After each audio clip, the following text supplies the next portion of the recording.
tous. Donc, il me revient la charge d'ouvrir ce colloque et de dire quelques mots d'introduction. Je me présente, je suis Manuel Jobert, directeur de l'Institut international pour la francophonie et vice-président des relations internationales à l'Université Jean Moulin Lyon 3. Et donc, je tiens dans un premier temps à remercier Monsieur Gigodeau, délégué aux affaires francophones, qui est à ma droite, ministère de l'Europe et des Affaires étrangères, Monsieur Chiaverini, qui est à ma gauche, directeur des relations internationales de la région Auvergne-Rhône-Alpes, et Monsieur Trenel, professeur des universités en sciences politiques à l'Université de Moncton, Canada, ainsi que Chan Fanlabé, maître de conférence à 2IF, pour leur participation à cette séance inaugurale, mais aussi pour leur soutien aux activités de 2IF au long cours. J'adresse également mes remerciements aux différents participants et notamment la représentation du consulat de Tunisie. On a un nouveau consul de Tunisie qui malheureusement ne peut pas être parmi nous aujourd'hui pour des raisons indépendantes de sa volonté, mais nous lui souhaitons une très bonne installation. Madame Zdorostov, adjointe à la mairie de Lyon en charge des relations internationales. Madame Aurélie Griès, adjointe à la mairie du 7e arrondissement de Lyon. Et Madame Isabelle Lago, de Lyon Métropole. Monsieur Nicolas Delacruz, directeur de l'Alliance française de Lyon. Et bien évidemment, bienvenue à tous les représentants des différents consulats de Lyon, aux responsables des universités, aux conseillers des ministères de différents pays, qui sont soit en présentiel, soit en ligne, des diplomates, des enseignants-chercheurs, des représentants des collectivités locales et des associations. Et enfin, bienvenue à tous les étudiants. J'espère n'avoir oublié personne. Si c'est le cas, je vous prie de m'en excuser. Donc, ce colloque sur le thème francophonie, grand F, petit f, débats locaux, enjeux globaux, est le deuxième temps fort de l'année pour l'Institut international pour la francophonie. Le premier temps fort étant un événement en mars que nous organisons, mais qui est plus à destination du grand public, qui est moins scientifique. Et puis, l'événement scientifique de fin d'année est toujours le moment où se cristallisent un peu toutes les actions de 2IF et où tous les intervenants de la francophonie sont réunis. Bien évidemment, 2IF n'a pas comme unique activité un colloque scientifique par an et un événement à destination du grand public en mars. Nous co-organisons de nombreux colloques à l'étranger, notamment depuis septembre. Nous avons co-organisé un colloque à Hanoï et un autre il y a 3 semaines à Kyoto, autour de la francophonie. Donc, nous sommes un opérateur et nous souhaitons rester un opérateur important de la francophonie. Donc, l'ADN de 2IF, c'est vraiment, par ces différentes actions, de faire un état des lieux de la francophonie afin de mieux délimiter le périmètre de cet objet. Alors, depuis toujours, la francophonie a fait l'objet de différentes études pour voir ce qu'était la francophonie. Et cette discussion est toujours d'actualité, toujours en cours, notamment au regard de l'activité, de la situation internationale. Il est important aussi de mieux comprendre les débats qui animent les recherches sur la francophonie, donc une approche un peu plus méta, c'est-à-dire l'analyse des discours sur la francophonie et pas simplement la définition de l'objet. Et donc, c'est pour ça que cet événement, ce colloque, est très important parce qu'il permet de tenir les deux bouts en même temps. Donc, il est important de cerner l'objet politique, mais aussi l'objet linguistique de ce que peut être la francophonie, les francophonies. Donc, cette activité scientifique réalise dans le même temps les 3 missions principales de 2IF, qui sont donc la formation, et je salue les étudiants de nos parcours de master relations internationales et francophonie qui sont présents parmi nous, et aussi la recherche, l'objet de la francophonie, et puis une réflexion en cours permettant de définir et d'être une sorte de think tank sur la francophonie. Je profite de l'occasion, je suis un peu coquin pour annoncer le lancement du MOOC des francophones qui est enfin disponible, donc les francophonies comparées. Le MOOC est maintenant en ligne, donc vous pouvez tous suivre cette formation gratuitement. Donc voilà, pour terminer, je remercie les porteurs scientifiques du projet, notamment monsieur le professeur Trenel et Chan Folabé, les membres du comité scientifique et tous les intervenants pour vos contributions à venir. Merci bien sûr à l'équipe de 2IF qui agit en coulisses, mais on voit souvent ce qui se passe derrière les coulisses quand même. Merci à Ran, merci à Romain, merci à nos ATER et à nos professeurs invités.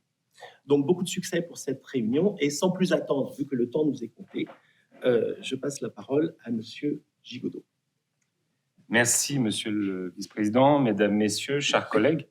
Alors, je ne suis pas universitaire, mais ravi de pouvoir venir parmi vous, vous parler un peu de francophonie. Monsieur Jobert m'a demandé de faire court pour qu'on puisse tenir les délais, et je vous promets de réussir à tenir ces délais. En relisant le programme qui est quand même incroyablement riche de ce colloque, évidemment, je ne peux m'empêcher de penser à mon quotidien en tant que délégué aux affaires francophones ou à la direction des Nations Unies, des organisations internationales des droits de l'homme et de la francophonie. Je travaille au quotidien au ministère de l'Europe et des Affaires étrangères. Alors, je ne m'occupe pas de francophonie avec un petit f, en réalité. Moi, je suis plutôt du côté de la francophonie institutionnelle avec un grand F.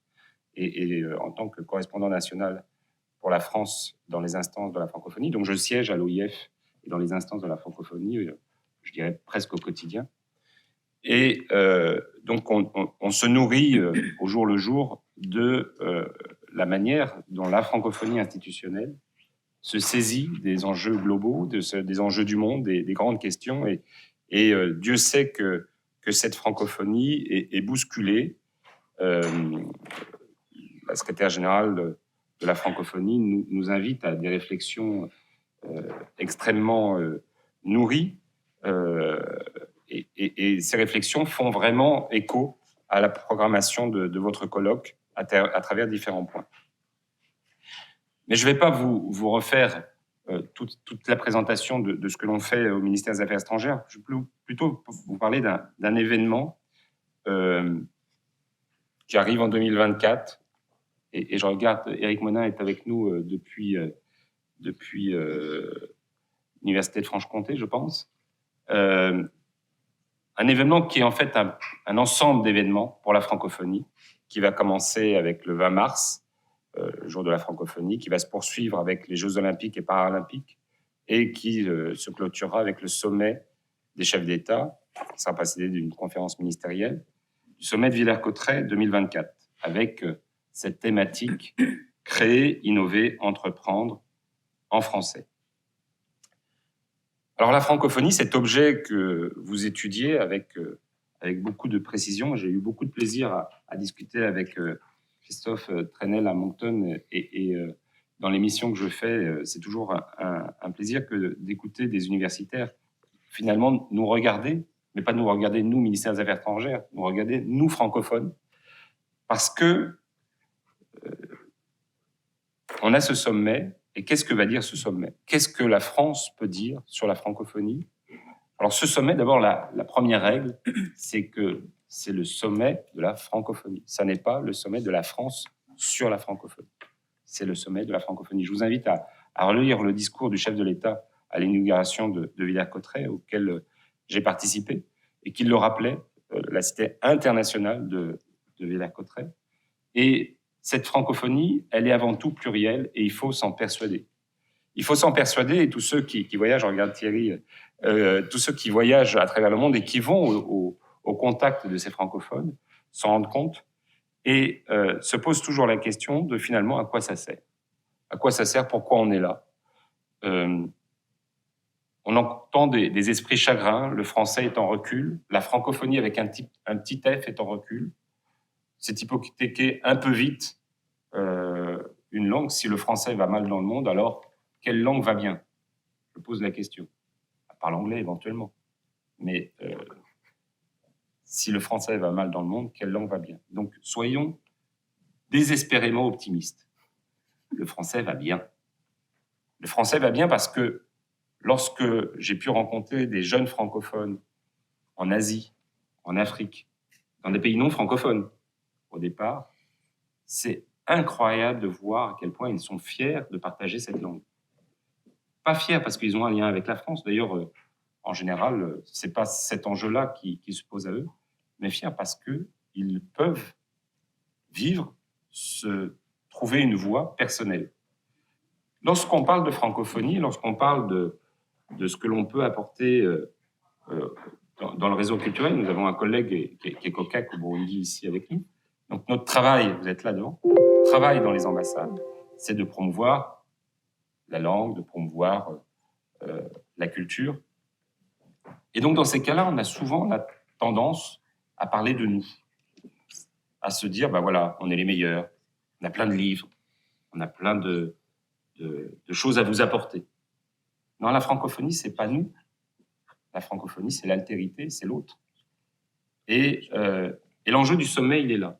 Il est non pas de refaire ce qui a été fait à Moncton, ce qui a été fait à Erevan. On est allé chercher les jeunes qui sont venus interroger les chefs d'État et de gouvernement, leur dire, ben voilà, on a besoin de ça pour pour découvrir, pour se trouver une voie en francophonie. Non, l'idée, c'est de montrer cette dynamique, de montrer que la francophonie, elle a cette réalité. Alors, on peut avoir un esprit critique, on peut se dire que rien n'est parfait.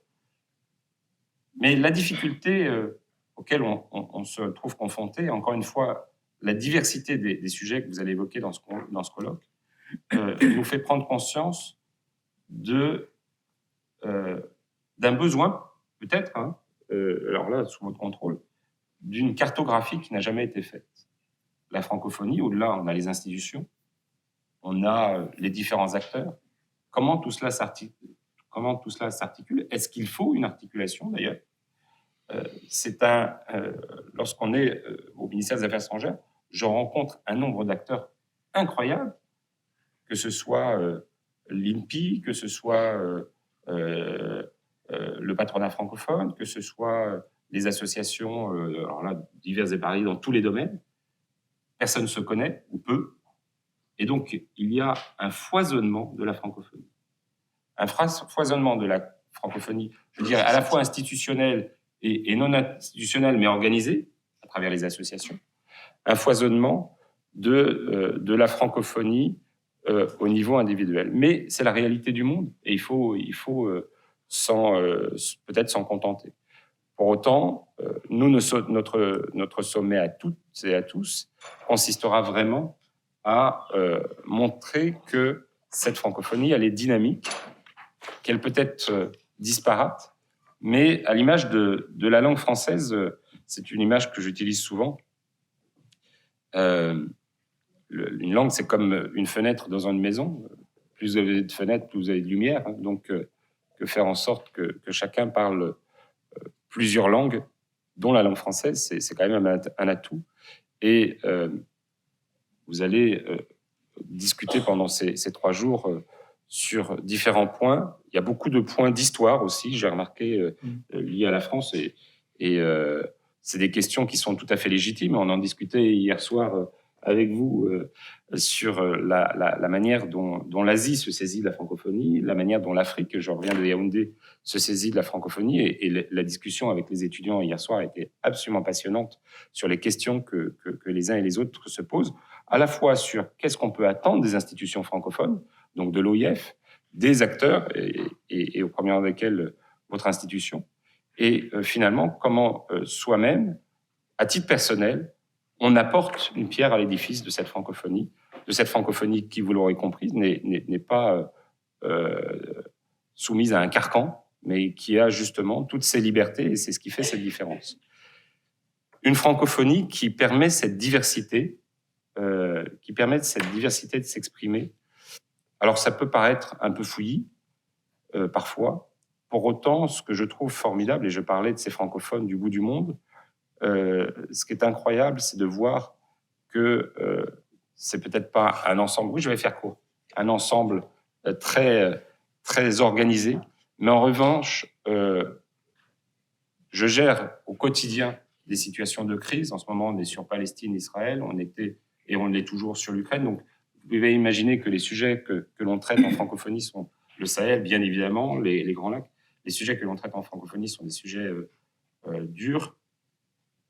Mais je crois qu'à travers tous ceux que l'on rencontre, et vous partez avec ce message-là, il y a un vrai message d'espoir et il y a des femmes, des hommes, des jeunes qui se réalisent en francophonie. Il faut simplement que nous les invitions à le revendiquer.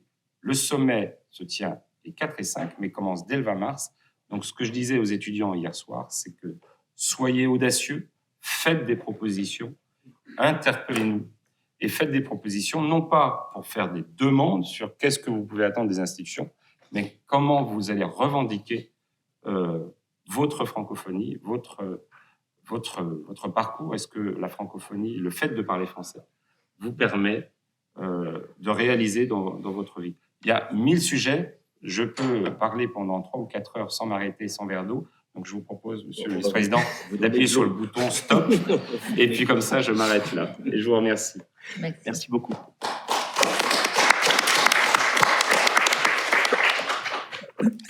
Donc, merci beaucoup pour cette intervention et pour arriver à synthétiser beaucoup d'idées et dire beaucoup de choses en un temps malheureusement contraint. Sans plus attendre, je passe la parole à Monsieur Caverini, directeur des relations internationales de la région Auvergne-Rhône-Alpes. Merci, Monsieur Jobert. Je vous promets d'être court.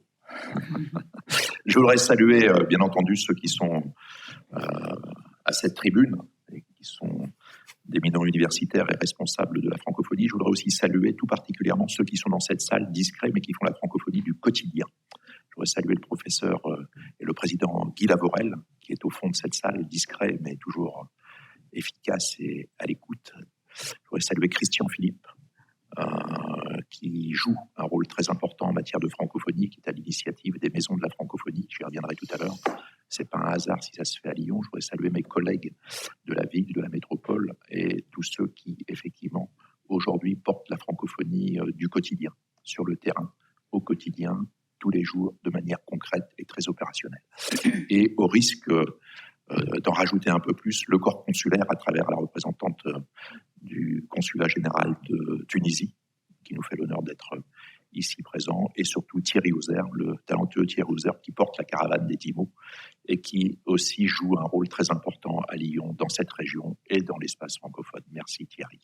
Au risque de choquer mon voisin de droite, Monsieur Jobert, j'utiliserai une citation de Engels ou de Marx, je ne sais pas, faire descendre le ciel sur la terre. Pourquoi faire descendre le ciel sur la terre? C'est un peu conjuguer le grand F et le petit F de la francophonie. Francophonie institutionnelle. Si l'Institut international pour la francophonie est installé à Lyon, si un certain nombre d'initiatives voient le jour à Lyon, Maison de la francophonie, Association internationale des régions francophones, et j'en passe, ce n'est pas un hasard. Vous êtes ici, dans la capitale de la francophonie, des territoires, de la proximité. C'est ainsi que les élus de cette ville, de cette métropole et de cette région ont bâti ces dernières années, ces longues dernières années, et notamment depuis l'installation ici de l'Institut, début des années 2000, une volonté politique. Cette volonté politique, c'est non seulement un message qui porte et qui reprend les valeurs de la francophonie, la solidarité, les valeurs humanistes, la prospérité partagée, le développement de la personne, mais c'est aussi un plan d'action très opérationnel, très concret, qui se décline au quotidien par des coopérations entre collectivités locales, des coopérations entre universités, centres de formation, patronat, organisations professionnelles, etc. Toute la richesse, Monsieur Gigodeau, que vous décriviez tout à l'heure et qui donne à cette francophonie un foisonnement extraordinaire. Donc ce n'est pas un hasard, c'est ici à Lyon, en Auvergne-Rhône-Alpes, que la francophonie puise aussi beaucoup de ses talents, de ses ressources, de ses dynamiques. Alors la francophonie, pourquoi faire? Bien, pour une région, pour une collectivité locale, c'est assez simple. Vous regardez les compétences qui nous sont accordées par la loi et vous les déclinez de manière francophone, si je puis dire. Première des compétences, la formation. Oui, notre volonté, c'est d'utiliser la francophonie pour conforter Lyon et la région comme centre d'excellence en matière de formation académique et de formation spécialisée. C'est ici que se tient effectivement l'Institut international pour la francophonie. C'est aussi ici à Lyon, en Auvergne-Rhône-Alpes, qu'existe Bioforce, le seul centre de formation à l'humanitaire qui forme des milliers et des milliers de jeunes chaque année à l'humanitaire en langue française, à Lyon comme à Dakar. C'est ici qu'existe le CIEDEL, cet institut spécialisé de l'Université catholique qui forme les agents de développement local qui rayonnent sur une grande partie de l'Afrique francophone. Deuxième compétence des collectivités locales et notamment des régions, l'aménagement du territoire. Eh bien, dans une région qui est frontalière de la Suisse francophone et de l'Italie francophone, la Vallée d'Aoste, pour nous, la langue française, c'est du quotidien, c'est bâtir avec nos voisins frontaliers suisses, et à raison de plusieurs centaines de millions d'euros chaque année, hein, je le souligne, c'est pas que du discours, c'est de l'opérationnel, ou Val-de-Thun, des programmes de sauvegarde de la biodiversité dans les Alpes, de développement des transports sur la frontière franco-suisse, etc. Et donc cette langue, elle nous est utile également au quotidien au regard de nos compétences. C'est aussi, troisième domaine, le développement économique. Première des compétences des régions françaises. Le développement économique, pour nous, c'est effectivement aider nos entreprises à être sur la scène internationale, à tirer des talents, des investisseurs, etc. Mais c'est surtout jouer de l'avantage comparatif que nous donne la langue française. Nous avons cet avantage comparatif que nous partageons avec beaucoup d'autres de par le monde. Eh bien, travailler grâce à la langue française, c'est aussi susciter un peu plus de création de valeur, de création de richesse et d'emploi. Et la francophonie, pourquoi faire? C'est aussi créer de l'emploi ici et là-bas pour les locuteurs francophones. Parce que si demain, nous voulons que la francophonie se développe encore plus qu'aujourd'hui, il faut effectivement aussi, non seulement, mais aussi rendre utile cette francophonie. Donc, au-delà des valeurs, au-delà du caractère opérationnel, au-delà de la mobilisation des uns et des autres, je voudrais conclure par une proposition. Cette proposition, elle est simple, vous l'avez abordée, M. Gigoudot, tout à l'heure, c'est celle de profiter du sommet de la francophonie pour mobiliser, comme je le disais en préambule, tous ceux qui font la francophonie du quotidien. Et dans tous ceux qui font la francophonie du quotidien, il y a tous les réseaux de collectivités locales aujourd'hui qui travaillent, malheureusement, je dois le dire, en ordre dispersé. Je pense à la IMF, je pense à la IRF, à toutes ces collectivités qui sont des milliers à embrasser le thème de la francophonie, à le décliner peu ou prou au quotidien, et qui gagneraient à travailler beaucoup plus fortement en synergie et à être rassemblés au moment du sommet de la francophonie en 2024, probablement à Villers-Cotterêts ou ailleurs, mais en tout cas à se réunir autour d'une table pour bâtir ensemble, intelligemment, un plan d'action efficace. Voilà. Mille merci de m'avoir écouté, mille merci de m'avoir invité, et puis à votre disposition avec Agnès Hernu qui est dans cette salle et qui porte aussi la politique francophone de la région. Voilà. Merci. Merci beaucoup, monsieur le directeur.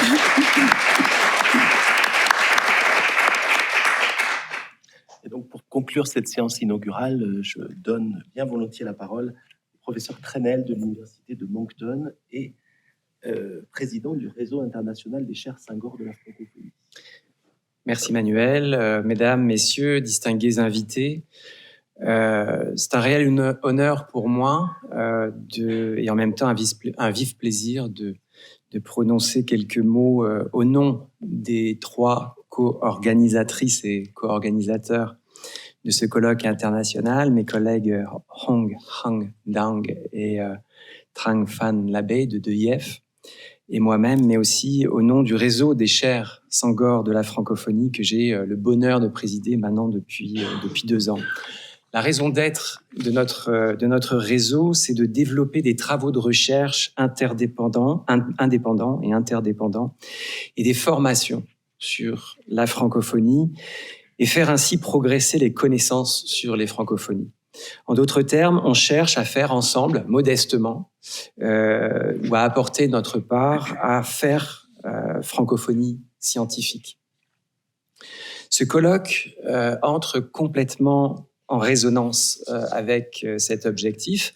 Un colloque au titre pourtant imprononçable, grand F/petit f, francophonie, débats locaux, enjeux globaux.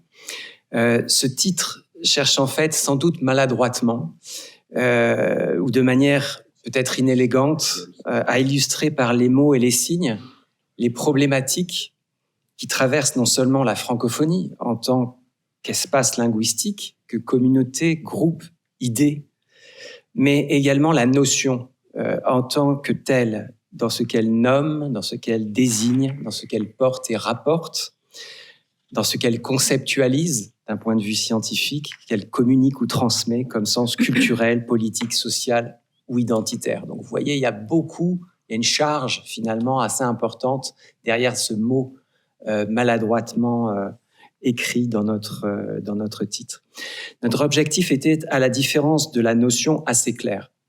Proposer ici à Lyon et durant ces 2 jours un espace de délibération, et je surferai volontiers sur ce qu'ont dit mes prédécesseurs. N'hésitez pas à intervenir, à participer, à débattre, à délibérer, à vous opposer ou au contraire à prendre parti, bref, à vous exprimer au sein de ce colloque. Cet espace est fait pour ça.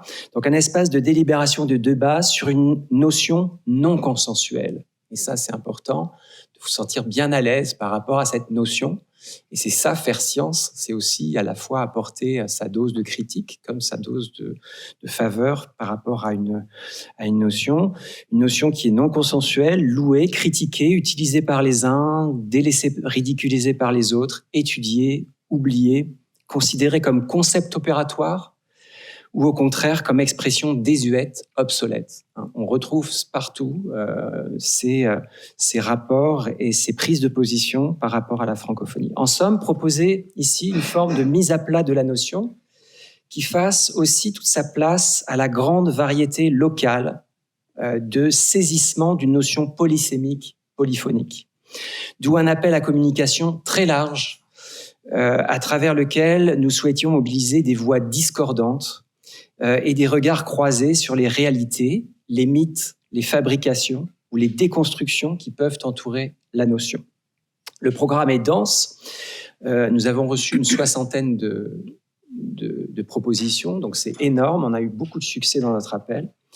On a dû souvent scinder en sessions parallèles et on s'en excuse. C'est toujours moins confortable de séparer les sessions, mais on a été victime de notre succès. Plusieurs thèmes vous sont ici proposés. Le premier rendez-vous tentera de mettre la table ronde, entre guillemets, par une question très polémique. La francophonie, pourquoi faire ? Donc, on espère que ça suscitera au sein des intervenants, mais aussi au sein du public, un débat, des délibérations sur cette fonction de la francophonie. Et ensuite, on vous convie à des sessions assez denses. Le panel 1 tournera autour de la notion de science et francophonie. La francophonie, la notion de francophonie est-elle un concept opératoire ? Dans quelle mesure ? Et qu'est-ce qu'on peut produire ? Dans quelle mesure on peut faire science avec cette notion, ce concept ? Dans un panel 2, on va traiter essentiellement sous le titre Francophonie archipel, lieu, langue et identité, des représentations de la francophonie. Pour ensuite, dans le panel 3, vous aurez sans doute repéré la logique de ces séparations, de ces regroupements. On va plutôt s'intéresser aux pratiques. Tout à l'heure, on parlait de la francophonie du quotidien. Et il y a toute une série d'acteurs, d'individus qui sont directement investis 24 heures sur 24 dans des associations, dans des organisations. Comment très concrètement ça se passe sur le terrain ? Comment un enseignant gère ou s'organise autour de la notion de francophonie. Donc les pratiques. Et enfin, après un repos bien mérité, je dirais, le lendemain, donc demain, un panel qui portera sur un objet un peu plus classique, un peu mieux balisé, la francophonie avec un grand F, la francophonie internationale. Le programme est chargé, il est dense. Nous aurions voulu conclure ces 2 journées en donnant la parole à un intellectuel et expert en communication et en incommunication pour mieux saisir les ambiguïtés, quiproquos, paradoxes qui traversent la francophonie et qui en font, nous en sommes convaincus, le défi, mais aussi la richesse. Mais malheureusement, Dominique Volton, directeur de la revue Hermès du CNRS, a dû déclarer forfait bien malgré lui, croyez-moi, il s'en excuse, et tentera de contribuer à nos travaux d'une autre manière. Beaucoup d'intervenants seront aussi parmi nous, mais à distance. parfois par choix, parfois par contrainte, souvent par contrainte, pour des raisons personnelles, administratives, procédurales ou pour des raisons de papier. Voilà. Je tiens ici à remercier très chaleureusement Ong Han Dang pour avoir mené avec Trang Phan Labé et leur équipe et leurs étudiants à d'EIF sur place toute la logistique. Et Dieu sait à quel point l'organisation d'une telle activité scientifique est énergivore, il faut en avoir conscience. Bravo à elle et un grand merci à toute l'équipe de d'EIF et à son directeur, Manuel Jobert, pour l'aide apportée à l'organisation de ce colloque. Je ne peux terminer mon mot sans souligner l'apport décisif de la région Auvergne-Rhône-Alpes, convaincu depuis très longtemps de l'importance de la recherche en francophonie. C'est le cas par le soutien apporté à cet événement, bien sûr, mais aussi à d'autres initiatives qui ont d'ailleurs été soulignées par Manuel Jobert, tout aussi importantes, comme le financement donc, de ce MOOC, du cours en ligne que nous venons de finaliser, qui porte justement sur les francophonies comparées. Cette journée et la mobilisation qu'elle a pu susciter chez nombre de chercheurs et chercheuses montrent à quel point investir en francophonie est payé de retour. Donc bravo à la région Auvergne-Rhône-Alpes. Je souhaite donc à toutes et à tous d'excellents échanges et de fructueux débats. La francophonie, comme beaucoup d'objets en sciences sociales, peut-être plus que d'autres, n'en manque certainement pas. Bon colloque à toutes et à tous. Merci. Merci beaucoup, Christophe. Eh bien, je pense que nous pouvons considérer que le colloque est lancé et donc, je pense qu'il y a un changement de positionnement des uns et des autres maintenant. On passe à la table ronde. La francophonie aujourd'hui, pourquoi faire? J'invite Benjamin Boutin, bien sûr, et tous les intervenants de la table ronde à venir à la tribune. Oui, ok.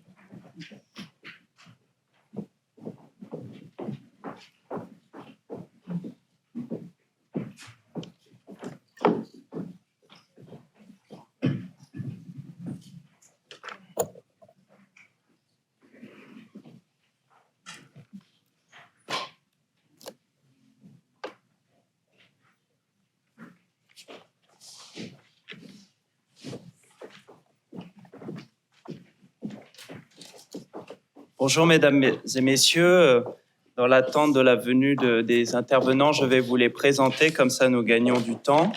Nous aurons ce matin Marc Chevrier, professeur de sciences politiques à l'Université du Québec à Montréal, l'UQAM. Monsieur Éric Monin, qui est en ligne avec nous, que je vois, bonjour.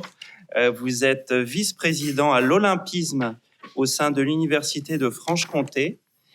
Nous avons également l'ancienne ministre de la Culture de la République de Tunisie, Sonia Mbarek, qui est présente avec nous, docteur en sciences politiques, enseignante-chercheur à l'Université de Tunis. Roger Coudet, vous êtes professeur titulaire de la chaire UNESCO, Mémoire, Culture et Interculturalité de l'Université catholique de Lyon. Également Johnny Laforêt. Vous êtes docteur en linguistique française et acquisition de langues secondes, département de français et d'italien à l'université de Princeton. Vous êtes également enseignant de français, boursier Fulbright.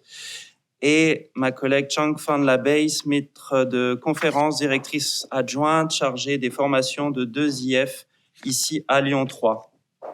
Alors, bienvenue à cette table ronde. Merci, monsieur le vice-président de l'université, mesdames et messieurs, en vos titres et qualités qui ont été rappelés par monsieur Chiaverini. Je vois beaucoup de responsables associatifs, notamment que je connais, Michel et Thierry, etc. Donc, ce matin, nous allons entrer directement dans le vif du sujet, débats locaux, enjeux globaux, avec une thématique très concrète, la francophonie aujourd'hui, pourquoi faire ? Alors, la francophonie, comme ça a été dit, a une action multidisciplinaire. Elle est une somme d'individus, de locuteurs, d'organisations diverses. Il y a eu le terme de foisonnement qui a été prononcé. Je m'inscris tout à fait dans ce terme. Et donc, il peut paraître difficile de la résumer, de la condenser.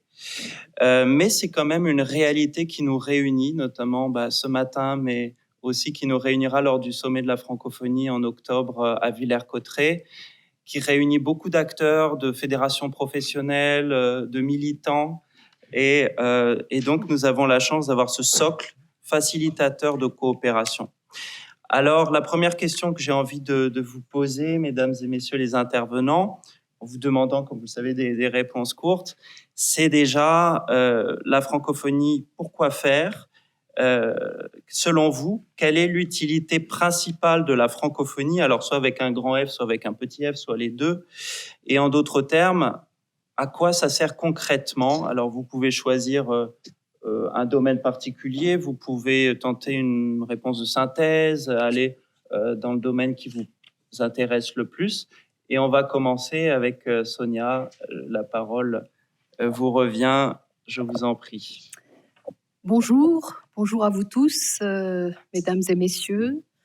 Il est difficile en fait de synthétiser ce qu'est la francophonie, à quoi elle sert après toutes ces interventions, aussi riches les unes que les autres, et ce débat déjà lancé par cette ouverture qui a été présidée par notre collègue Manuel. Donc, je dirais que la francophonie, ce sont finalement des valeurs, d'abord, des principes, des valeurs. C'est aussi des échanges culturels, bien sûr. C'est également un espace politique de concertation. Et là, je reprends l'expression chère au président Bourguiba, qui déjà, pendant les années 60, exprimer justement ce vœu, que ce soit déjà à ce niveau, donc dans la première vague de la francophonie en tant qu'espace culturel et de partage qui a été lancé bien sûr par Léopold Sédar Senghor, cette idée africaine d'abord, faut le signaler, que cette idée soit un espace de concertation. Là, après toutes ces décennies qui sont passées, on a vraiment dépassé ce stade pour aller vers de nouveaux acteurs, de nouvelles dynamiques, mais aussi de nouveaux défis. Et la dynamique du local au global, je pense qu'elle est aujourd'hui au centre du projet francophone, que l'on parle de la francophonie avec francophonie linguistique ou alors francophonie au sens institutionnel. Aujourd'hui, il y a une jeunesse francophone qui attend beaucoup de ce projet francophone et qui estime que ce projet est aujourd'hui en total décalage avec le progrès de la francophonie linguistique. Par exemple au Maghreb, par exemple au Moyen-Orient. Il y a au niveau scientifique beaucoup de francophones qui apportent à ce projet francophone et qui souhaitent justement avoir plus de place et un statut, une reconnaissance de leur droit aussi à la diversité linguistique. Et ça, c'est un thème, je pense, central lorsqu'on parle justement de cette dynamique de va-et-vient entre la diversité linguistique, la diversité culturelle. C'est le droit à la reconnaissance de cette pluralité identitaire. Et je pense que là, nous sommes en plein dedans et j'espère réellement que nous pourrons, puisque vous nous avez limité à 1 minute, donc c'est très difficile de synthétiser, mais je dirais que j'espère franchement que nous pourrons mobiliser, parce qu'il s'agit aujourd'hui de mobilisation, au-delà de l'institutionnel qui, je pense, fait beaucoup de choses, il y a aussi l'espace public, il y a les acteurs publics et privés qu'il faut absolument mobiliser dans toutes les régions du monde francophone aujourd'hui pour que nous puissions, en tant que francophones, devenir un projet alternatif. Alternatif à quoi ? Alternatif à un ensemble de valeurs. Aujourd'hui, on se questionne sur la question des droits de l'homme, sur la question des solidarités, sur, par exemple, le droit des peuples, aussi le droit des peuples à avoir un territoire, etc.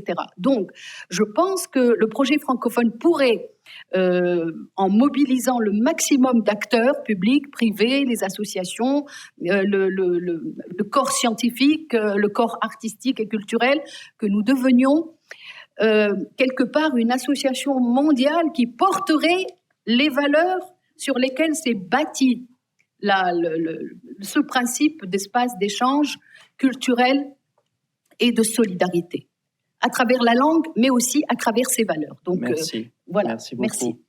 Merci infiniment. C'est- Trang van der Beys, quelle est l'utilité principale de la francophonie aujourd'hui, selon vous? J'ai pas beaucoup de temps, c'est ça. 2 Bon, minutes. en fait, je pense qu'il y a deux réalités. Il y a la francophonie sociétale, linguistique. Cette francophonie, elle est polyforme et multiple. Et la langue française y joue plusieurs rôles. On n'y peut rien, c'est comme ça. Un rôle identitaire, un culturel, professionnel, utilitariste. Etc. Après, vous avez la francophonie, je veux dire que multilatérale, intergouvernementale, institutionnelle. Et oui, mais là, cette francophonie-là, elle a eu une histoire. Elle est née dans les moments de décolonisation. En quelque sorte, dans ce contexte, la langue française était considérée, comme le disait Senghor, une pépite trouvée dans les décombres du colonialisme. Et en fait, il y a une croyance des pères fondateurs de la francophonie dans la force rassembleuse, on peut dire ça, aussi dans les valeurs humanistes que porte cette langue. Et dès le début du mouvement francophone, au moment de la création de la première institution francophonie, c'est la CCT, la langue française était conçue comme un outil de solidarité. Voilà, solidarité internationale, d'ouverture, de progrès et surtout de renforcement de compréhension mutuelle entre les peuples. Et c'est à partir de 86, surtout au 7e sommet de la francophonie à Hanoï, que la francophonie intergouvernementale s'est muée en une francophonie politique. Ainsi, je pense que l'utilité de la francophonie intergouvernementale multilatérale actuelle se pose sur deux socles. Solidarité. Pour moi, le mot solidarité, vraiment, c'est le premier mot d'ordre, et influence. Voilà. Eh ben, c'est une synthèse assez remarquable. Merci beaucoup, Trang. Je vais passer la parole maintenant à Roger Coudet. S'il vous plaît, selon vous, à quoi ça sert la francophonie aujourd'hui? Merci infiniment. Si vous me permettez, je voudrais bien prendre 2 secondes pour exprimer mes sincères remerciements aux organisateurs de ce forum d'avoir bien voulu m'associer à cette réflexion. Je l'ai dit d'autant plus que vous avez cité tout à l'heure la chaire UNESCO Mémoire, Culture et Interculturalité que j'ai l'honneur de diriger, qui a un mandat assez vaste, mais nous consacrons environ 10% de nos productions scientifiques aux problématiques de la francophonie, sous forme de conférences, de colloques, ou de publication d'ouvrages. Donc, je tenais à le rappeler pour montrer combien nous sommes attachés à la francophonie, qu'elle soit institutionnelle ou horizontale. Je vais y revenir tout à l'heure. Alors, pour répondre à la question précise qui m'est posée, je dois dire que quand on voit l'histoire de la francophonie, depuis l'Agence de coopération culturelle et technique, l'Agence intergouvernementale de la francophonie, jusqu'à l'Organisation internationale de la francophonie aujourd'hui, on peut objectivement dire que la francophonie est d'abord un acteur important de la gouvernance mondiale, pour quantité de raisons. D'abord, il s'agit d'une organisation internationale qui réunit un nombre important, c'est une sorte de petite ONU, la francophonie. Donc, un acteur international, une organisation internationale. Mais la francophonie, cela a été dit à plusieurs reprises, c'est aussi un ensemble de valeurs que la francophonie défend et que la francophonie doit savoir encore davantage défendre. Des valeurs dont elle est porteuse. Mais la francophonie, je crois que ça a été évoqué en partie, c'est aussi un lieu d'expertise. Expertise sur les questions des droits de l'homme, de la gouvernance, de la démocratie, même si ça fait débat et qu'il y a débat à ce sujet. Donc, expertise, aussi dans le domaine de la paix, de la sécurité internationale. La francophonie joue un rôle très important. Nous avons organisé justement il y a quelques années un colloque sur la sécurité dans l'espace francophone. Et nous pouvons dire en toute objectivité que le rôle de la francophonie en fait, relativement aux questions de paix et de sécurité internationale, est un rôle extrêmement important. Et puis, la francophonie, c'est de l'expertise aussi dans le domaine du développement économique, social, etc.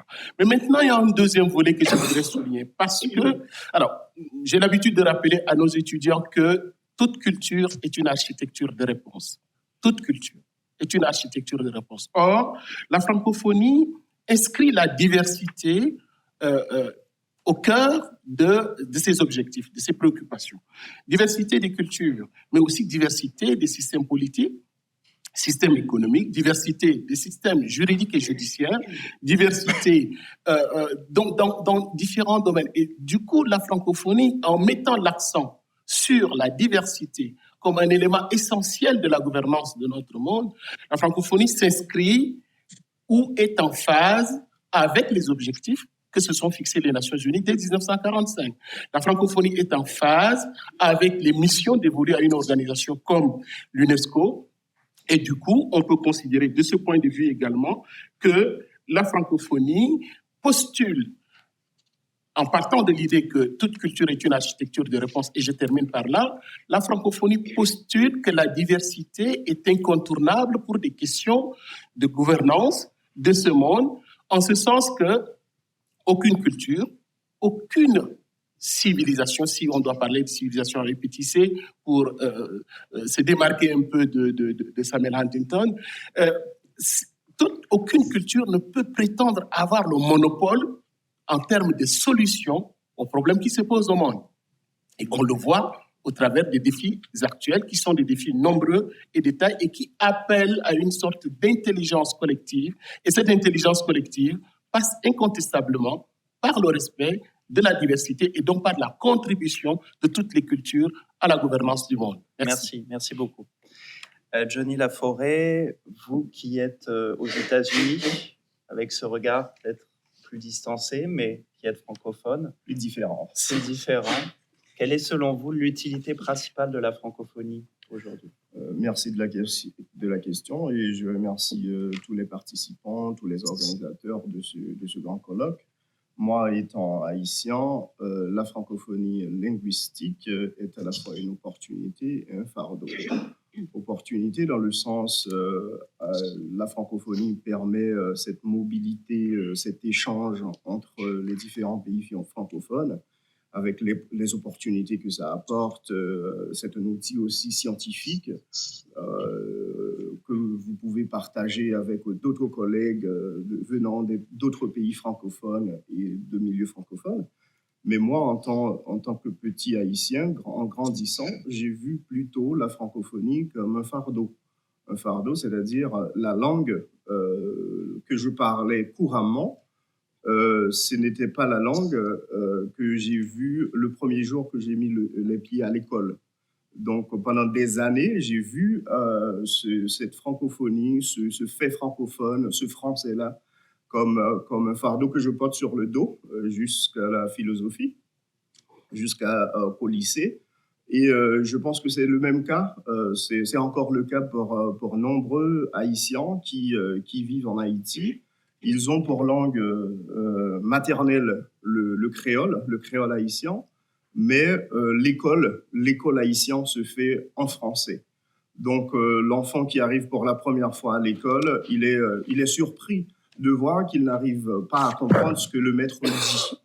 Donc je pense que pour beaucoup d'Haïtiens et pour trop longtemps, on voit ce côté difficile de la francophonie.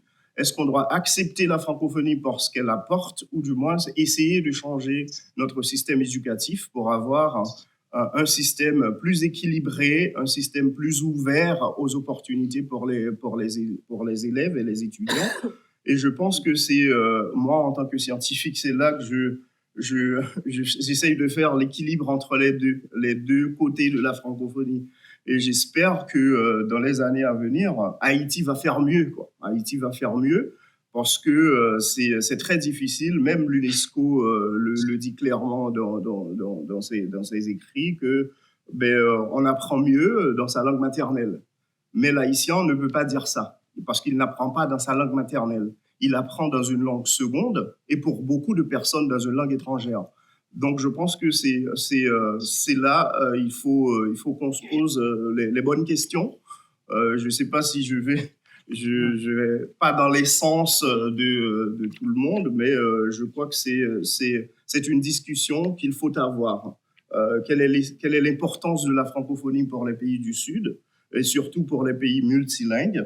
Qu'est-ce que la francophonie grand F peut apporter comme solution à ces problèmes de l'éducation? Parce que la plupart du temps, on voit la francophonie comme une difficulté, mais pas une opportunité pour les petits Haïtiens qui grandissent. Et je pense que la francophonie peut faire mieux. Merci beaucoup.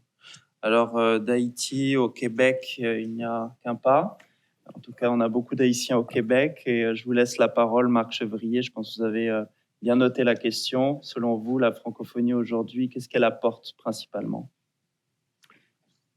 Alors, merci, M. Boutin. Mes remerciements également à toute l'équipe de l'Institut international pour la francophonie pour cette invitation qui m'est faite, qui m'honore. Alors, je ne reviendrai pas sur, évidemment, la dimension française ou francophone de la francophonie.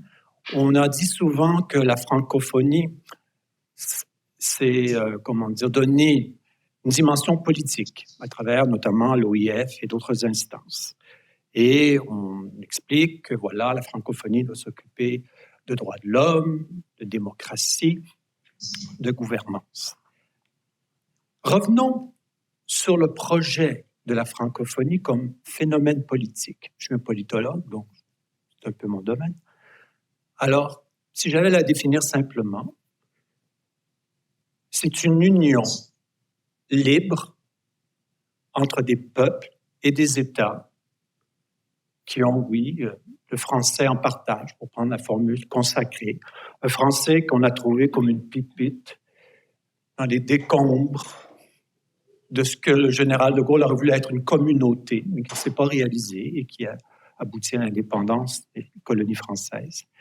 Mais ce projet s'est réalisé, et j'insiste là-dessus, avec une double intention, en dehors donc de toute logique coloniale et impériale. Donc pour moi, la francophonie, c'est une union libre de peuples, d'États, dont le français en partage, mais en dehors de toute logique coloniale et impériale. Si les peuples parlant français au Canada continuent d'être voués à la marginalisation et à la minorisation dans un Canada post-national, multiculturaliste, où ils ne formeraient qu'une couleur pâlissante dans une mosaïque. Si Haïti ne se relève pas comme État, pour porter notamment fièrement sa créolité, si la France se contente de devenir une grosse Bavière au sein de l'Union européenne, qui parle anglais, enserrée d'un côté par les GAFAM numériques américains et d'un autre côté par les tanks et les drones russes, si l'Afrique se couvre d'autocratie inféodée aux puissances impériales du jour, États-Unis, Royaume-Uni, Chine, Russie, Turquie, eh bien, je ne crois pas que la francophonie va remplir sa mission politique, à moins de se contenter de tourner comme un beau manège dans un parc d'attractions. Merci. Merci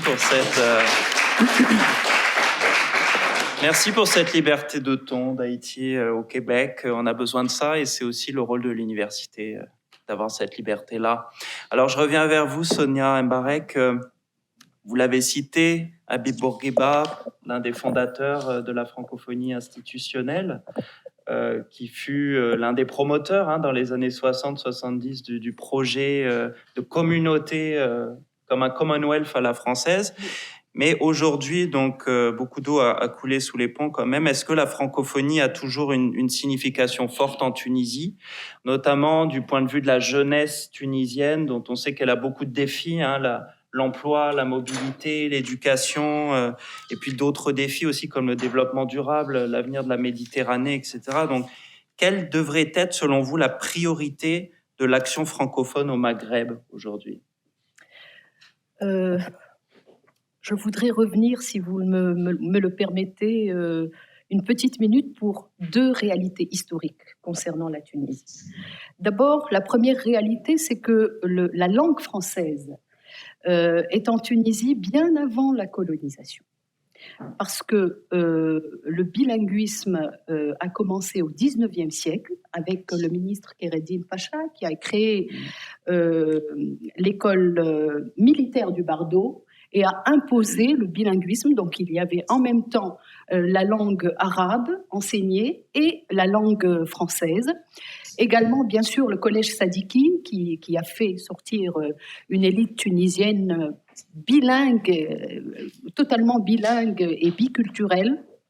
Cela, donc, bien avant, c'était en 1875, bien avant la colonisation française. Ensuite, donc l'héritage, justement, le président Bourguiba et ce qu'il a fait, sous sa direction, en fait, Bourguiba, je l'ai dit tout à l'heure, il n'aimait pas le mot francophonie, parce que pour lui, c'était un mot, un concept un peu fourre-tout. Il préférait dire que c'est un espace politique de concertation, il n'a pas arrêté de dire ça, et il y croyait, entre des pays africains au début. Et là, je rejoins ce que vous dites.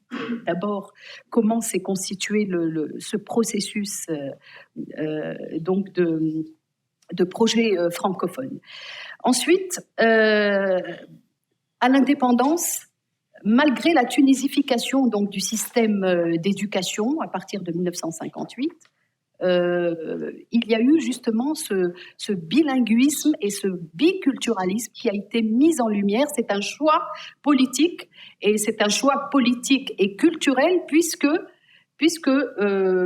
tous les ministres de Bourguiba, et en particulier quelqu'un comme Mahmoud Messadi, qui était un très grand poète, ministre de l'Éducation et de la Culture, parlaient de développement intégral et intégré.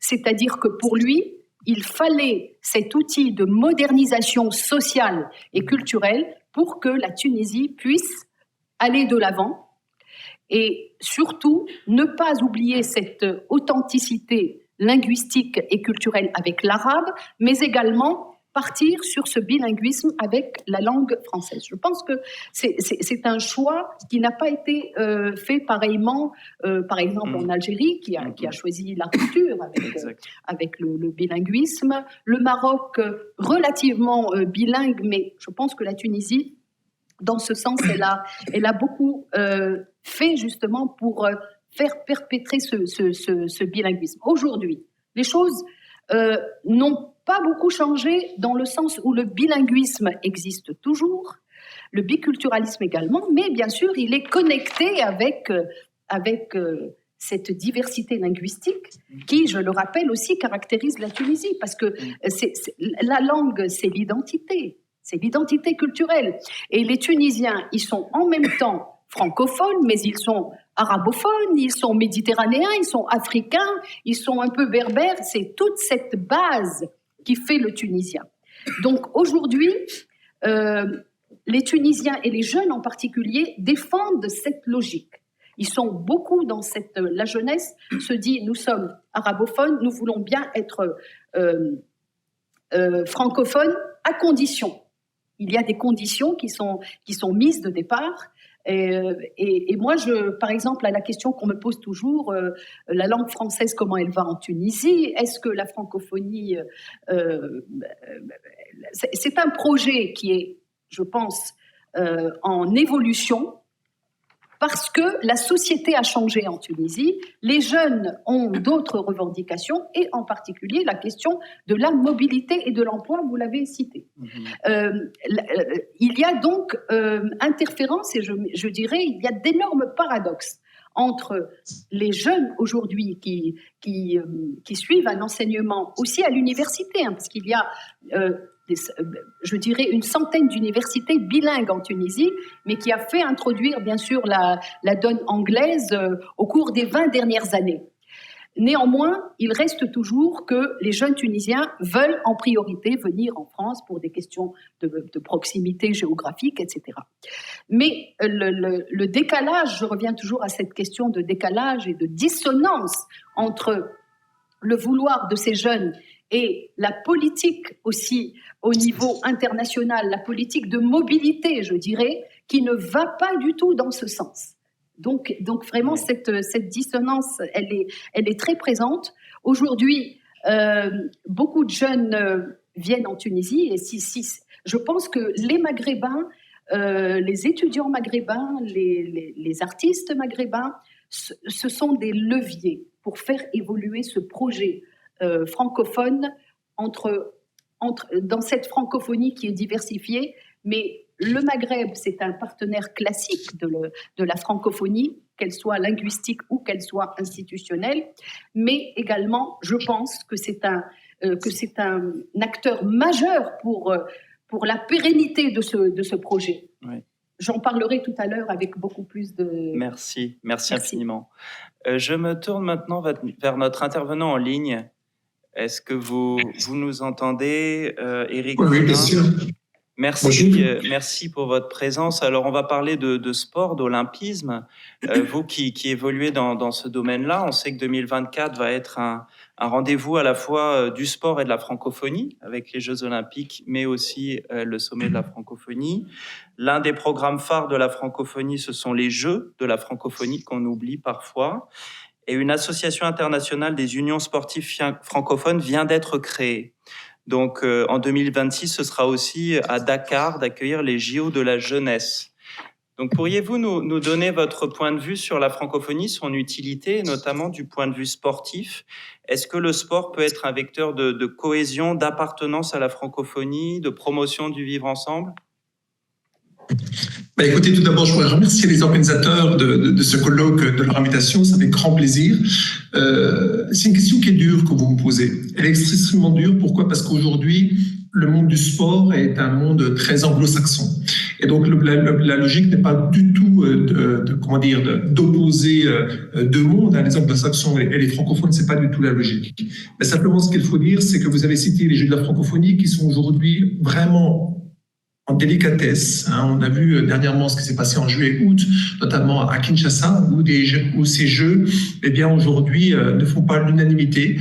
Sont des jeux qui doivent être repensés. En tout cas, l'OIF s'est engagé à travers le Comité international des Jeux de la francophonie à revoir un petit peu ces jeux, parce que, vous le savez sans doute, ce sera ma communication de demain que je ferai, c'est qu'en fait, ils ont eu peu de succès en nombre, notamment de personnes qui sont allées à Kinshasa, aussi bien du point de vue artistique que du point de vue sportif. Alors, vous avez cité les Jeux Olympiques de la jeunesse qui vont se dérouler à Dakar en 2026. Alors oui, c'est une véritable opportunité, c'est vrai.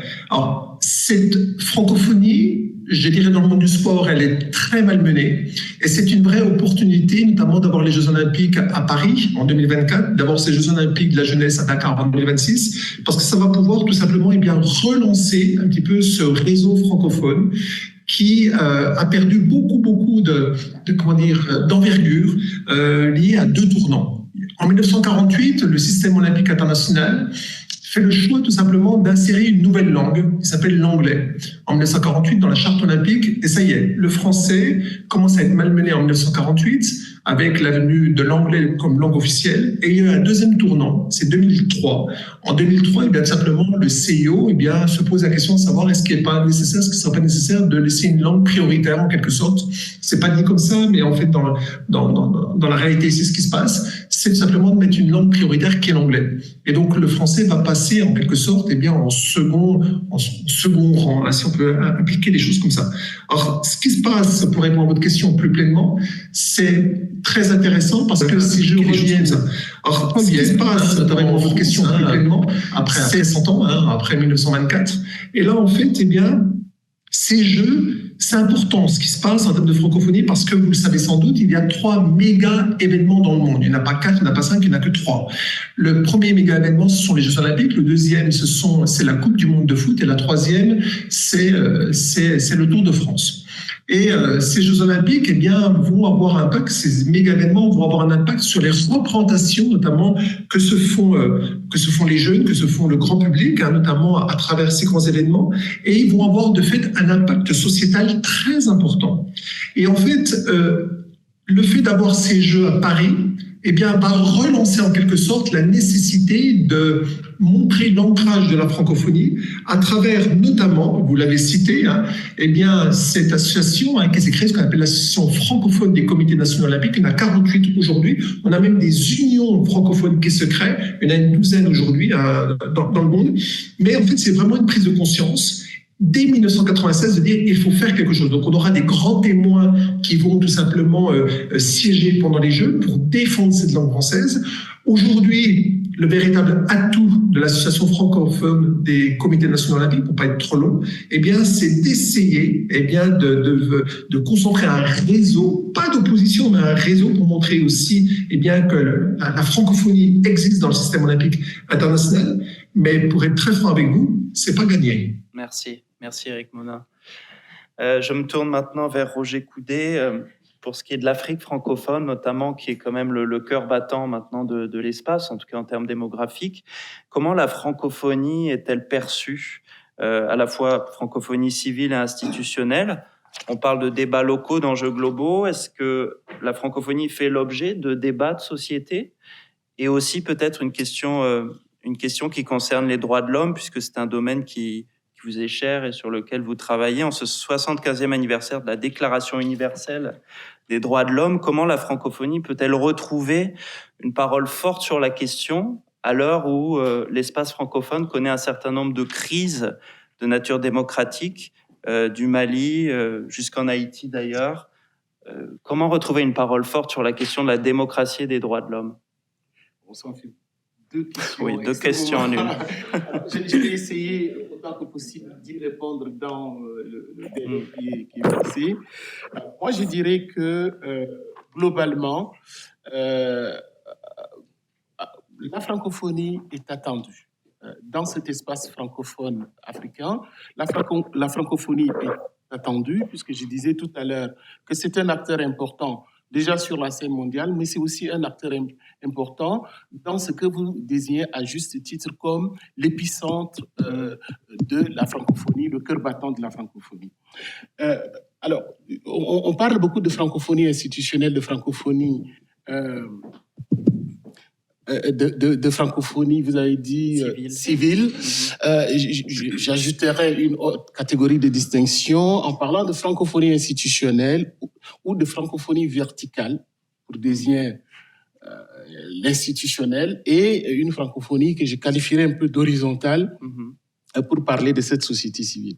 Et alors, si on voit bien, je parle donc de la francophonie horizontale, celle des citoyens francophones, de la société civile francophone, des enseignants, des étudiants. Vous voyez, par exemple, tout à l'heure, la question qui a été évoquée sur l'état de santé de la langue française. C'est pas une question qui se pose pour les instituteurs que moi je rencontre souvent en Afrique et qui font leur boulot et qui y croient profondément.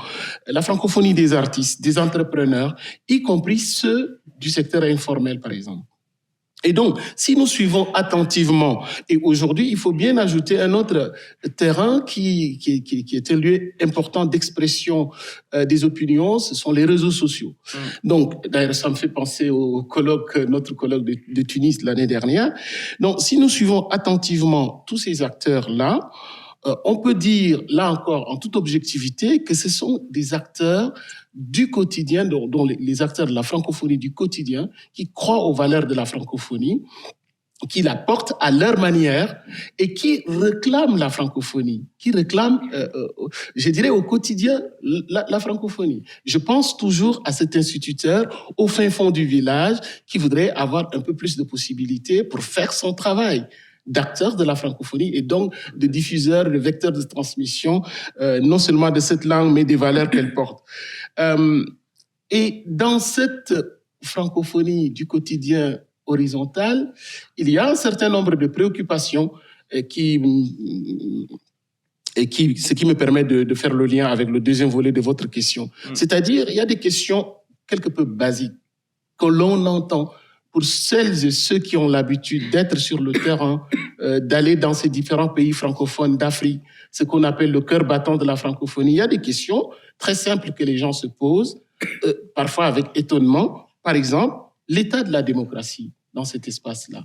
dans cette Afrique francophone. L'état de la démocratie. Je rappelle qu'il y a quelques années, une trentaine d'années, ce sont les pays africains francophones qui étaient les organisateurs des fameuses conférences nationales souveraines. On n'a pas observé ça dans d'autres régions d'Afrique, c'est-à-dire les régions non francophones. Et aujourd'hui, cet espace est affecté par des crises successives sous forme donc relativement à l'état de la démocratie, des changements anticonstitutionnels qui sont récurrents depuis un certain nombre d'années, mais aussi, il faut bien le dire, ce qu'on entend régulièrement, cette sorte de culture dans l'espace francophone africain de confiscation du pouvoir, c'est-à-dire au travers des mécanismes de troisième mandat, mandat illimité, etc., etc. Ce qu'on n'observe pas ailleurs. Et ça interroge, les gens se demandent pourquoi est-ce seulement dans notre environnement géopolitique que cela se passe. Ces changements anticonstitutionnels, ces troisième mandats, ces quatrième mandats, sixième, septième, huitième mandats, on observe ça nulle part ailleurs. Et donc voilà, ça ce sont des questions que les citoyens se posent dans des débats informels sur les réseaux sociaux, etc., avec parfois des tentatives ou une forte tentation d'essentialisation du débat. Alors du coup, la question des droits de l'homme que vous évoquez s'inscrit dans la continuité de ces débats, puisque nous avons un outil formidable qui est la déclaration de Bamako. Donc c'est l'outil de référence pour la problématique des droits de l'homme et de la démocratie, l'état de droit, etc., dans l'espace francophone. Qu'est-ce qu'on en fait véritablement par rapport à ces différentes questions que nous venons d'évoquer? Alors, je me permets de citer un papier que j'avais fait il y a quelques mois, que j'ai publié sous forme de tribune, dans le quotidien sénégalais, qui s'appelle Le Quotidien également, le 26 avril dernier. Alors, dans cette tribune, je conclus en partant de la déclaration de Bamako, du socle philosophique de la francophonie, axé sur les questions des droits de l'homme, la démocratie, etc. J'ai fait une proposition concrète, à savoir qu'à l'occasion de la célébration de la Journée internationale de la francophonie, au-delà des débats intellectuels, scientifiques, etc., pour cette question précise des droits de l'homme, que l'on puisse procéder à une sorte d'examen périodique universel de la question des droits de l'homme dans l'espace francophone. J'ai été ravi de savoir que la délégation sénégalaise au sommet de Djerba a cité cette proposition dans les débats.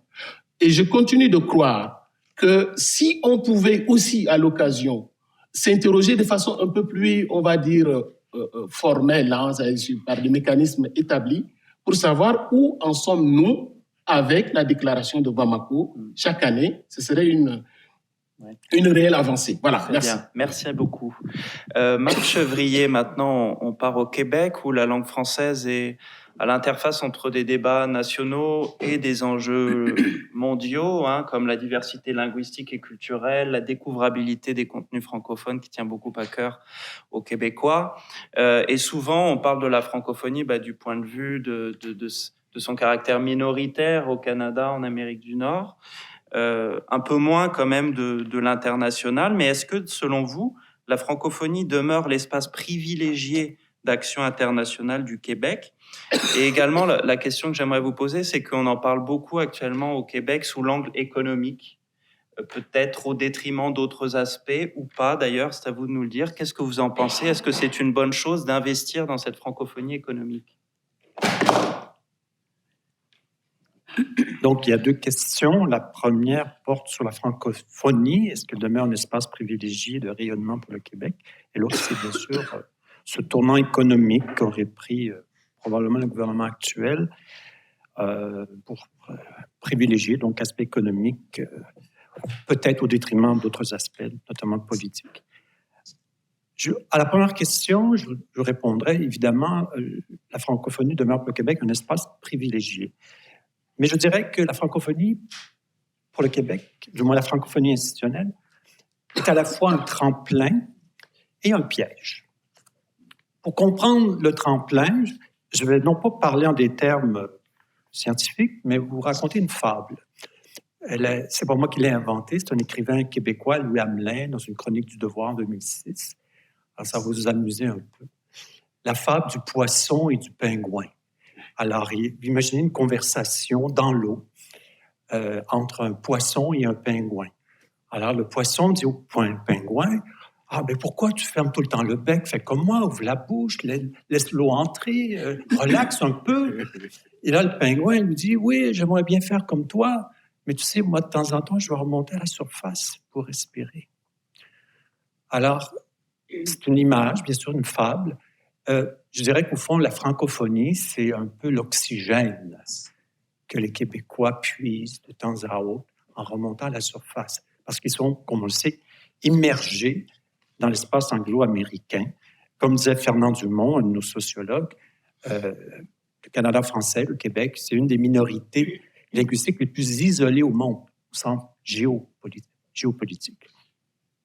Et donc, bien sûr, par la francophonie, depuis les années 60, le Québec trouve une partie de son oxygène.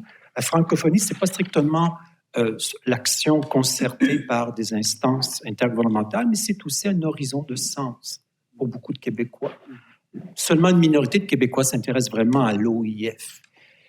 Mais pour beaucoup de Québécois, la francophonie, c'est une arrière-scène qui donne un peu de réalité, d'objectivité à leur condition de parler en français en Amérique.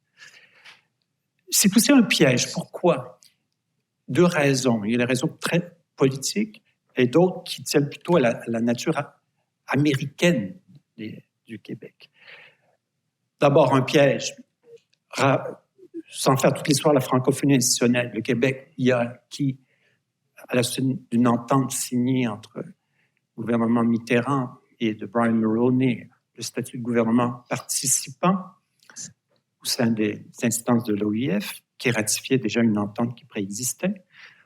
Et cela dit, c'est un statut exceptionnel que l'on donne à un État fédéré, qu'on a aussi accordé au Nouveau-Brunswick, à l'Ontario.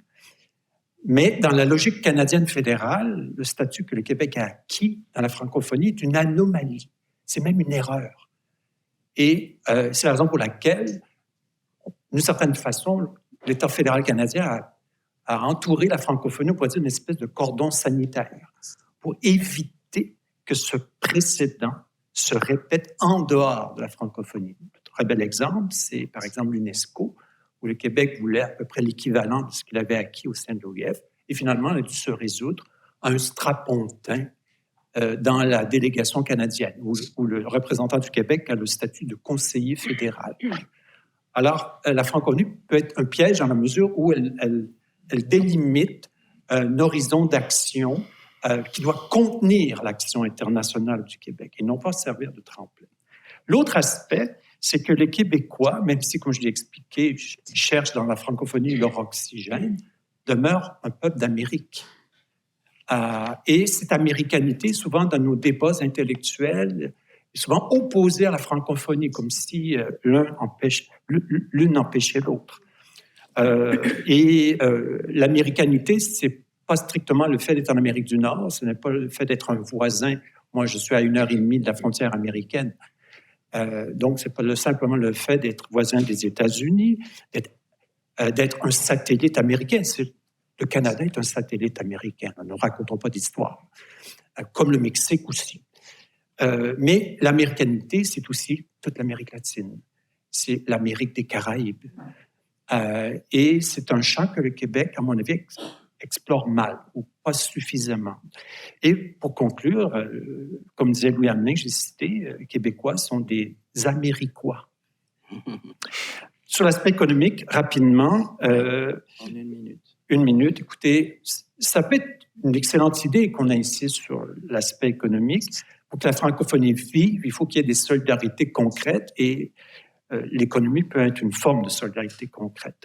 Mais ça peut être aussi une posture de repli. C'est-à-dire, on fait l'économie à défaut de faire du politique. C'est une posture qui, dans notre histoire au Québec, a souvent été choisie depuis le 19e siècle.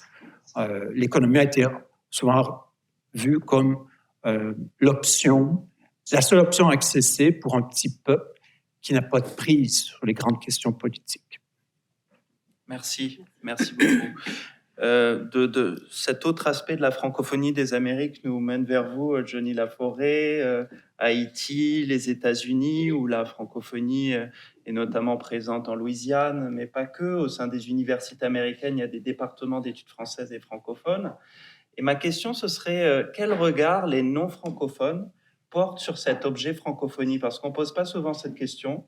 On sait qu'il y a d'autres grandes aires géolinguistiques. Et puis, vous avez parlé de ce défi de l'éducation, un équilibre à trouver entre les langues nationales et l'apprentissage de langues étrangères ou internationales, comme le français. En Haïti, on sait que c'est une langue de création de Yannick Lins à Dany Laferrière et d'autres grands noms, des grands poètes et autres. Et on sait également que la langue française, c'est la deuxième langue la plus apprise dans le monde. Donc, quelles sont les opportunités qui vont avec cette langue et le regard des non-francophones sur la francophonie? Merci de la question. Je pense, moi, en tant que prof de français à l'université aux États-Unis, la première question, quand vous posez la question aux étudiants, mais pourquoi est-ce que vous vous inscrivez dans un cours de français? La première réponse, je pense que c'est les opportunités ou parce qu'ils veulent travailler dans un espace francophone après leur diplôme. Par exemple, cette année, en début de semestre, j'ai posé la même question. Mais pourquoi est-ce que vous prenez le français comme langue, pas l'espagnol? Parce que vous avez aussi de l'autre côté, dans les départements, dans les universités américaines, vu la proximité des États-Unis avec le Mexique, beaucoup d'étudiants choisissent comme langue étrangère l'espagnol.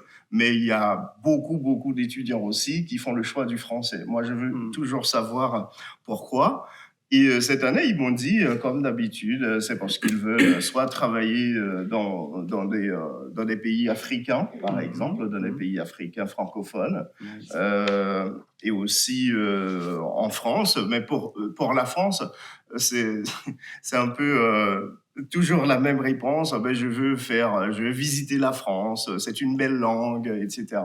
Mais quand il s'agit des étudiants, par exemple, j'ai des étudiants qui font de la science politique, des étudiants qui sont venus pour le diplôme en économie. Ces étudiants-là, ils voient l'objet, le français comme un atout.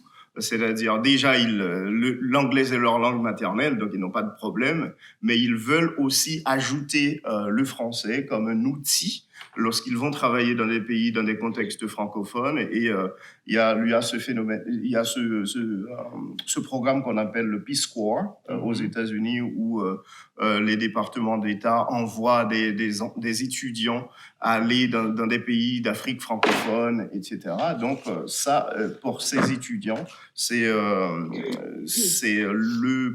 l'un des premiers objectifs, c'est de parler français, de ne pas seulement avoir l'anglais, mais de parler français pour pouvoir communiquer avec les participants, ou du moins avec les pays francophones dans lesquels ils vont vivre et habiter. Ouais. Merci beaucoup. Il nous reste assez peu de temps, hélas. Donc, juste avant de prendre quelques questions en rafale du public, je m'adresse vers vous, Chang.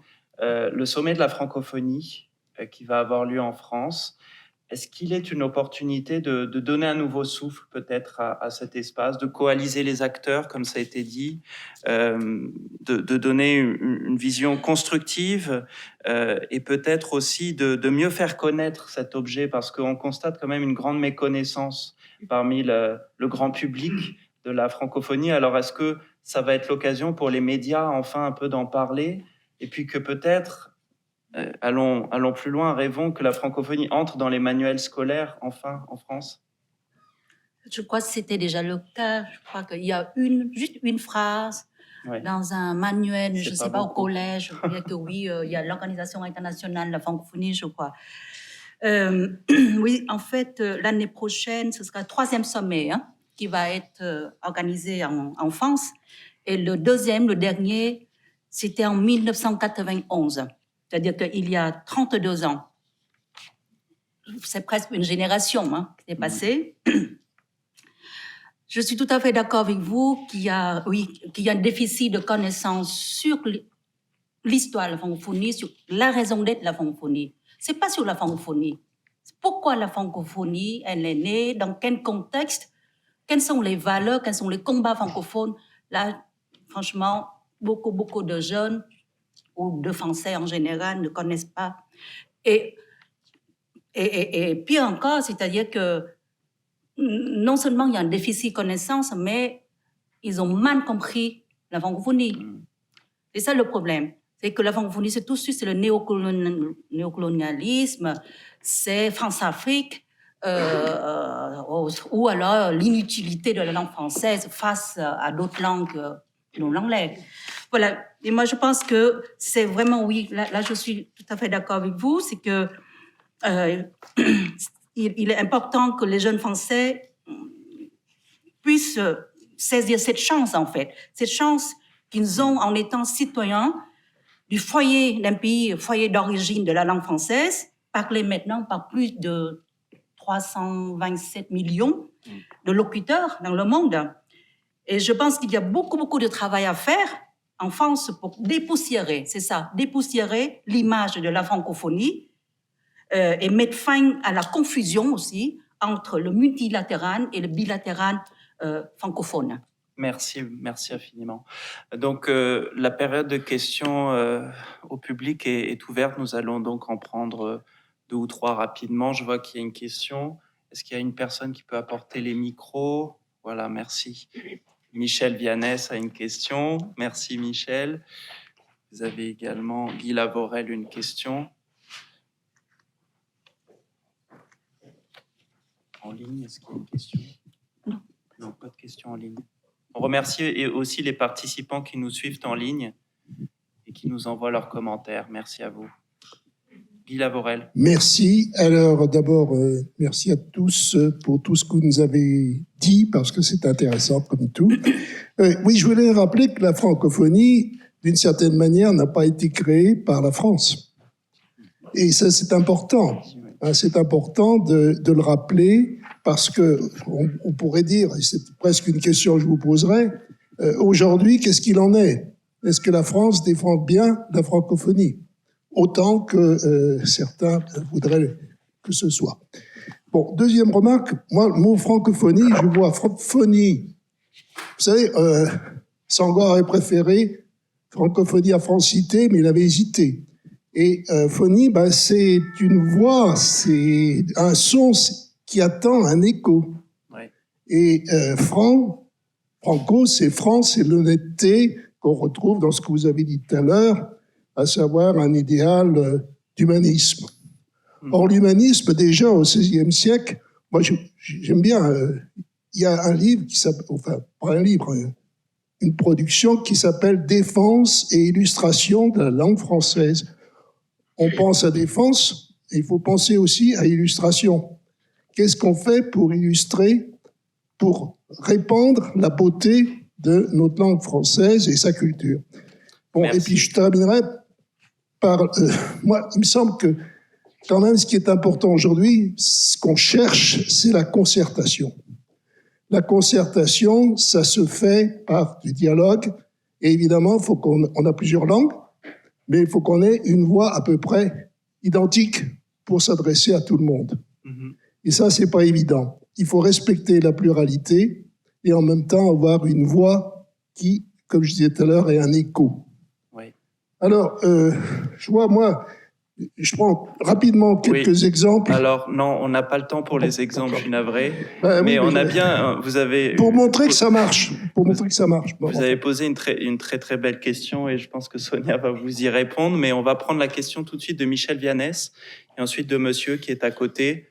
Dans la foulée, Michel, je sais que vous pouvez être très synthétique, alors je vous fais confiance.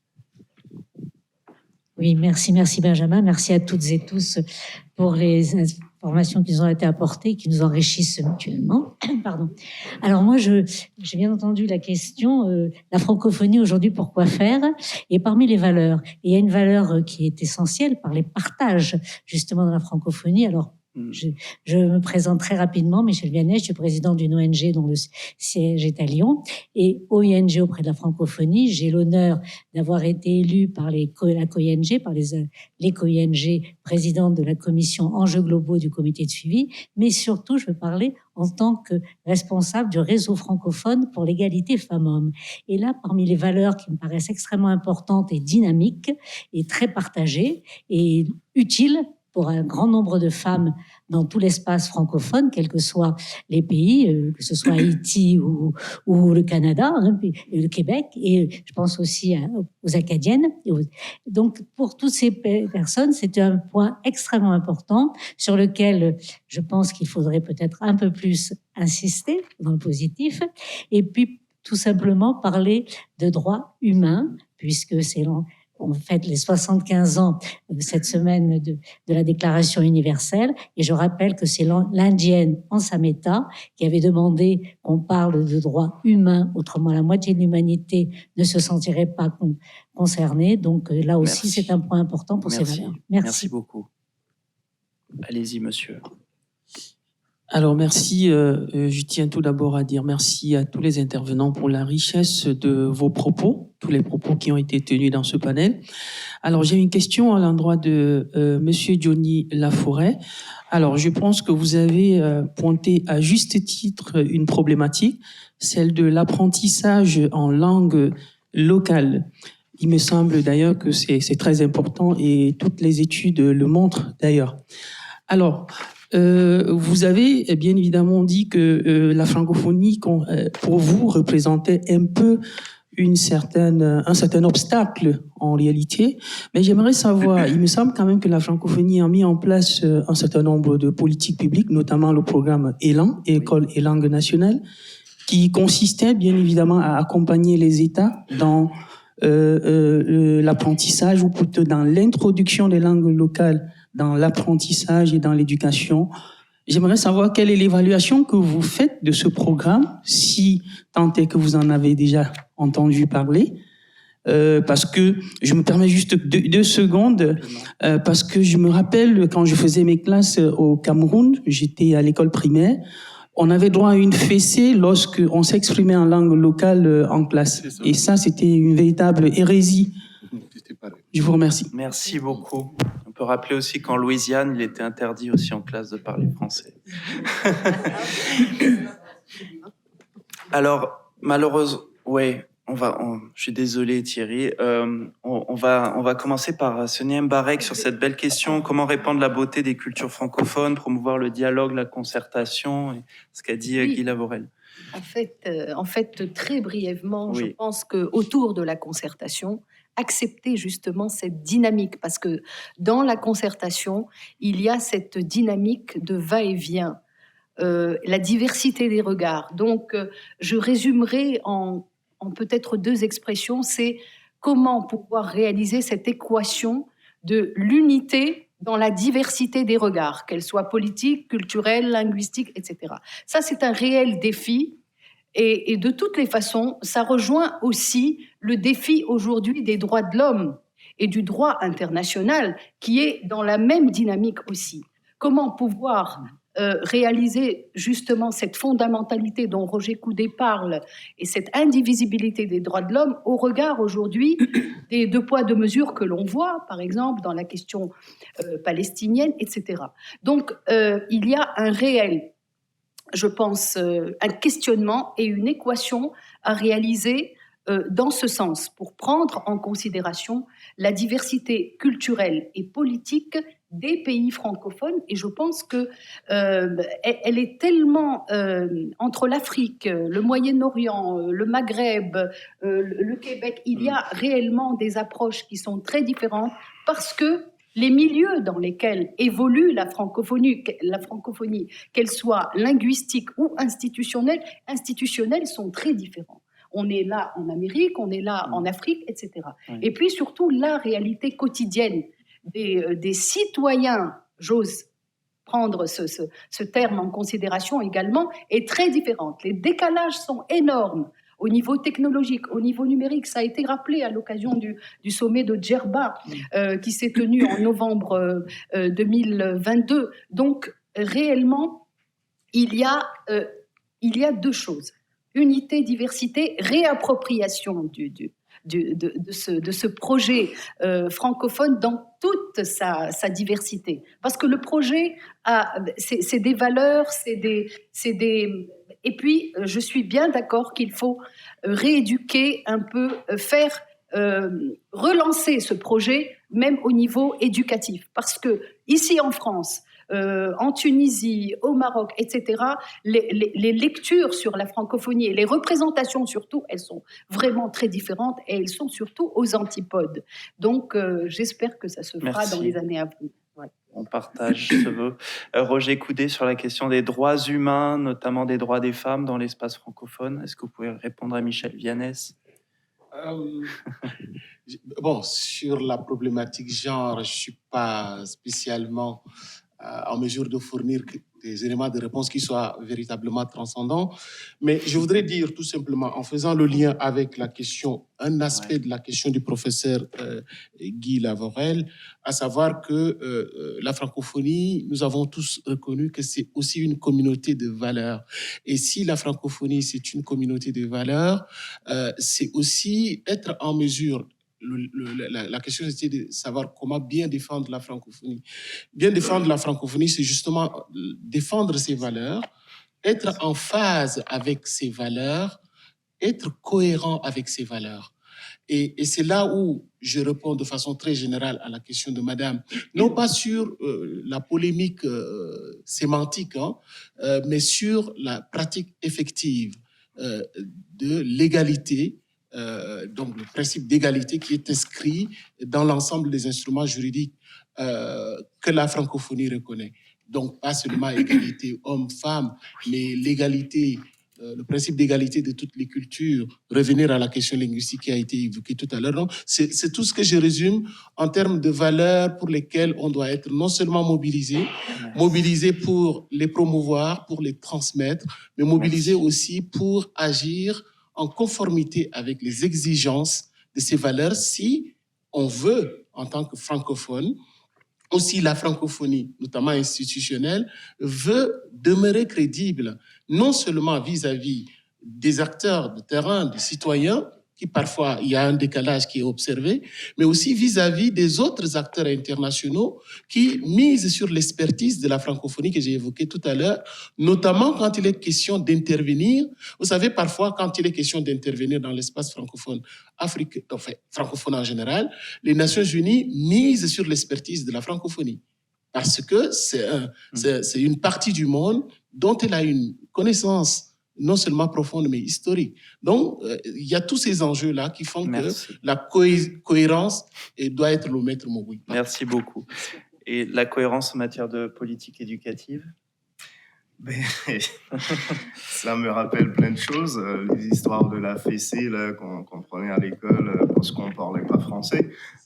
C'est la même histoire pour les Haïtiens. Moi, je me rappelle quand j'étais à l'école, si tu parlais pas français correctement, on te donne un petit symbole et avec ce petit symbole-là, tu pourras pas participer aux récréations. Donc, c'est déjà ce petit fardeau, cette difficulté, cet obstacle.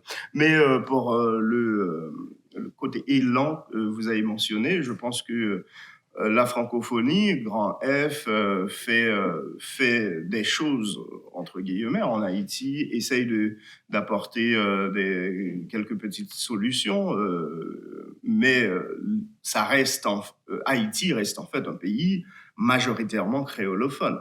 Donc on peut comprendre que Haïti, ça fait 10 à 25% de francophones. Mais avec ces 10 à 25% de francophones, ça reste la seule langue de l'école, c'est le français.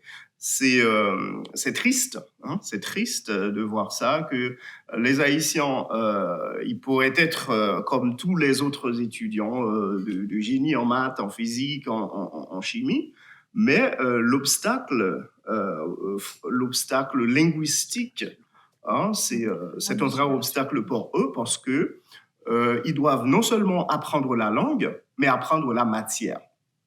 Okay. Donc parfois, on voit le grand problème qu'il y a à avoir cet équilibre. Est-ce que je comprends bien ce qui est dit par exemple, pour résoudre un problème de physique, de chimie? Est-ce que vous comprenez le problème? Parce que tout d'abord, vous ne parlez pas vraiment bien la langue, mais vous devez résoudre un problème dans une langue étrangère ou dans une langue seconde. C'est tout ça, cette problématique de l'utilisation du français à l'école qui pose problème. Et je pense que une Haïti future doit apporter plus de solutions, doit apporter va essayer de faire autrement pour avoir un pays. Parce que moi, je vois pas vraiment le développement du pays dans une langue qui n'est autre que les créoles. Alors, une union libre de peuples et d'États, fondée sur le partage, une force rassembleuse, un outil de solidarité et de compréhension mutuelle, un outil scientifique aussi, un acteur de la gouvernance mondiale, une architecture de réponse aux défis communs, notamment du point de vue éducatif, mais pas que, un espace politique, linguistique, culturel, économique d'une grande diversité, des valeurs humanistes à se réapproprier, un projet pour construire une unité dans la diversité. Donc, tels sont quelques-uns des défis que nous avons pu brosser ce matin. Je remercie infiniment nos intervenantes et nos intervenants. Et je pense que vous avez le droit à une pause maintenant que nous allons un peu condenser. Nous vous donnons rendez-vous ici à 11h. Merci. Merci.